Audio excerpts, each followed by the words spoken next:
দুনিয়া ও আখিরাতের চাওয়ার শ্রেষ্ঠ দোয়া। রাব্বানা আতিনা ফিদ দুনিয়া হাসানা ওয়া ফিল আখিরাতি হাসানা ওয়া কিনা আযাবান্নার।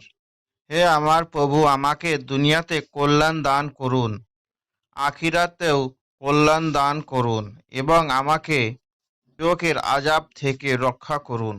সূরা আল বাকরা 201। রিজিকে বরকত লাভের দোয়া। আল্লাহুম্মা গফিরলি নুন বি ওয়া সালি ফি দারি ওয়া বারাকলি ফি রিজকি।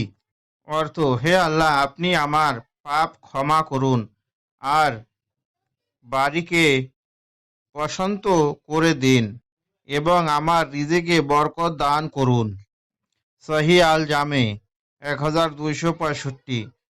রাসূলুল্লাহ সাল্লাল্লাহু আলাইহি ওয়াসাল্লাম বলেছেন, জীবিতদের কান্নার কারণে অবশ্যই মৃতদের আযাব দেওয়া হয়।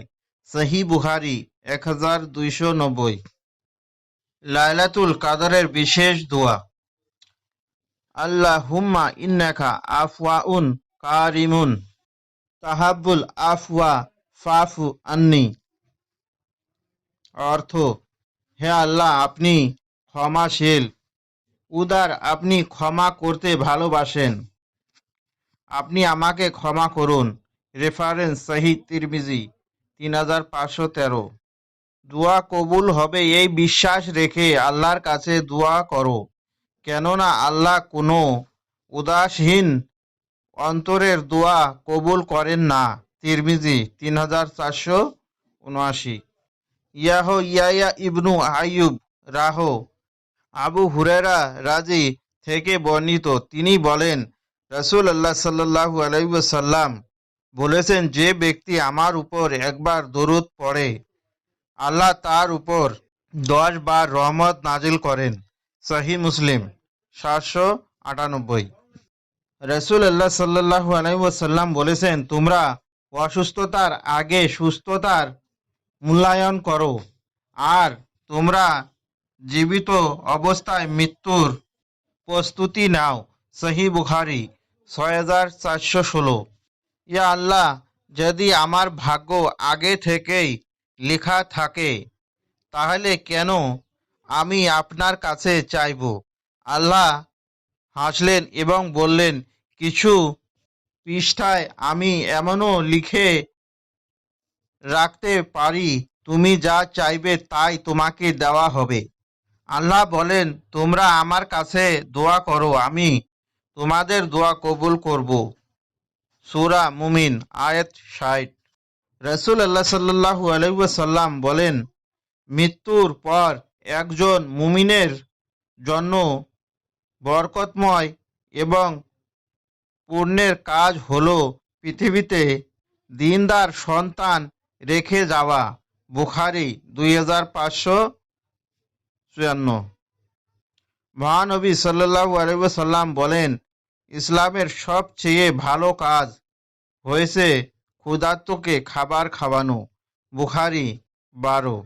নবী সাল্লাল্লাহু আলাইহি ওয়াসাল্লাম বলেছেন, আমাকে জাহান্নাম দেখানো হয়, আমি দেখি তার অধিবাসীদের বেশিরভাগ নারী জাতি, কারণ তারা কুফরি করে। জিজ্ঞেস করা হলো, তারা কি আল্লাহর সঙ্গে কুফরি করে? তিনি বলেন, তারা স্বামীর অবাধ্য হয় এবং অকৃতজ্ঞ হয়। তুমি যদি দীর্ঘদিন তাদের কারো প্রতি এহসান করতে থাকো, এতে পর সে তোমার এহসান অবহেলা দেখতে পেলেই বলে ফেলবে, আমি কখনো তোমার নিকট হইতে ভালো ব্যবহার পাইনি। বুখারী হাদিস নাম্বার 29। আবু হুরায়রা রাদিয়াল্লাহু আনহু হইতে বর্ণিত, তিনি বলেন, রাসূলুল্লাহ সাল্লাল্লাহু আলাইহি ওয়াসাল্লাম বলেছেন, যে ব্যক্তি আল্লাহ তাআলার নিকট কামনা দোয়া করে না, আল্লাহ তাআলা তার উপর রাগিত হন। গ্রন্থ মিশকাতুল মাসাবি হাদিস নাম্বার 2238। সহি তিরমিজি 3373। সহি আল জামি 2418। আল্লাহর রাসূল সাল্লাল্লাহু আলাইহি ওয়াসাল্লাম বলেছেন, তুমি তোমার ভাইকে সাহায্য করো সে জালিম হোক অথবা মজলুম। এ কথা শোনার পর এক ব্যক্তি বলল, হে আল্লাহর রাসূল, সে যদি মজলুম হয় আমি তাকে সাহায্য করব, এটা বুঝতে পারলাম, কিন্তু সে জালিম হলে আমি তাকে কিভাবে সাহায্য করব? তখন তিনি বললেন, তাকে জুলুম করা থেকে বিরত রাখো, বাধা দাও, এটাই হলো তাকে সাহায্য করা। সহিহ বুখারী ৬৯৫২। কারো চোখের পানি শূন্যে তাকিয়ে ফেলা, দীর্ঘশ্বাস, আল্লাহর দরবারে আপনার বিরুদ্ধে ফেলা এক ফোঁটা অশ্রুর ব্যাপারে ভয় করুন। আপনি যেন কারো রাতের অন্ধকারে আল্লাহর দরবারে হাত তোলা বদ-দোয়ার কারণ না হন। আপনি যেন কারো অনবরত অভিশাপের কারণ না হন। কাউকে ঠকিয়ে, কারো সাথে প্রতারণা করে, কাউকে ফাঁসিয়ে, কারো উপর গায়ের জোর চাপিয়ে জুলুম করে ক্ষণিকের জন্য জিতে গিয়ে ভাববেন না আপনি জিতে গিয়েছেন। আলটিমেটলি আপনি একজন লুজার। আল্লাহ মজলুমের দোয়া কবুল করেন, অবশ্যই করেন। আল্লাহর রাসূল সাল্লাল্লাহু আলাইহি ওয়াসাল্লাম বলেছেন, তোমরা মজলুমের দোয়ার ব্যাপারে সতর্ক থাকো, কেননা মহান আল্লাহ ও তার দোয়ার মাঝে কোনো পর্দা থাকে না। বুখারী হাদিস 1496। রাসূলুল্লাহ সাল্লাল্লাহু আলাইহি ওয়াসাল্লাম ইরশাদ করেন, অবশ্যই আল্লাহ তাআলার ৯৯টি নাম অর্থ এক কম ১০০টি নাম রয়েছে। যে ব্যক্তি তা আয়ত্ত করবে সে জান্নাতে প্রবেশ করবে। সহিহ মুসলিম ২৬৭৭। সামান্য ক্ষুদ্রাতি ক্ষুদ্র কীট পতঙ্গ যেখানে রিজিক বন্টনকারী মহান আল্লাহর তত্ত্বাবধানের বাহিরে নয়, সেখানে সৃষ্টির সেরা আশরাফুল মখলুকাত হয়ে আপনি কেন এতটা চিন্তিত? যেটার দায়িত্ব স্বয়ং আল্লাহ নিজে নিয়েছে সেটা নিয়ে আবার চিন্তা কিসের? লাতা আহজান ইয়া আখি, হালাল পন্থায় লেগে থাকুন, লক্ষ্য নির্ধারণ করে পরিশ্রম করে যান। আসমানি বাজেটে আপনার জন্য বরাদ্দ রিজিক আপনার দুয়ারেই এসে কড়া নড়বে। রাসূলুল্লাহ সাল্লাল্লাহু আলাইহি ওয়াসাল্লাম ইরশাদ করেন, কেউ তার জন্য নির্ধারিত রিজিক পূর্ণরূপে না পাওয়া পর্যন্ত মরবে না, যদিও তার রিজিক টিতে কিছুটা বিলম্ব হয়। এতে তোমরা আল্লাহকে ভয় করো, উত্তম জীবিকা পন্থায় জীবিকা আহ্বান করো, যা হালাল তাই গ্রহণ করো এবং যা হারাম তা অর্জন করো। সুনানে ইবনু মাজাহ 2140। ভয়ঙ্কর একটি হাদিস। আল্লাহর রাসূল সাল্লাল্লাহু আলাইহি ওয়াসাল্লাম বলেছেন, যে ব্যক্তি কোনো জালিমের বৃদ্ধির উদ্দেশ্যে তার সঙ্গে চলে, তাকে সাপোর্ট করে, অথচ সে জানে যে এই ব্যক্তি জালিম, তখন সে ইসলাম থেকে বের হয়ে গেল। মিসকাত ৪৯০৮। উসমান রাদিয়াল্লাহু আনহু হইতে বর্ণিত, তিনি বলেন, রাসূলুল্লাহ সাল্লাল্লাহু আলাইহি ওয়াসাল্লাম বলেছেন, তোমাদের মধ্যে সেই ব্যক্তি উত্তম যে কুরআন শিক্ষা করে এবং তা মানুষকে শিক্ষা দেয়।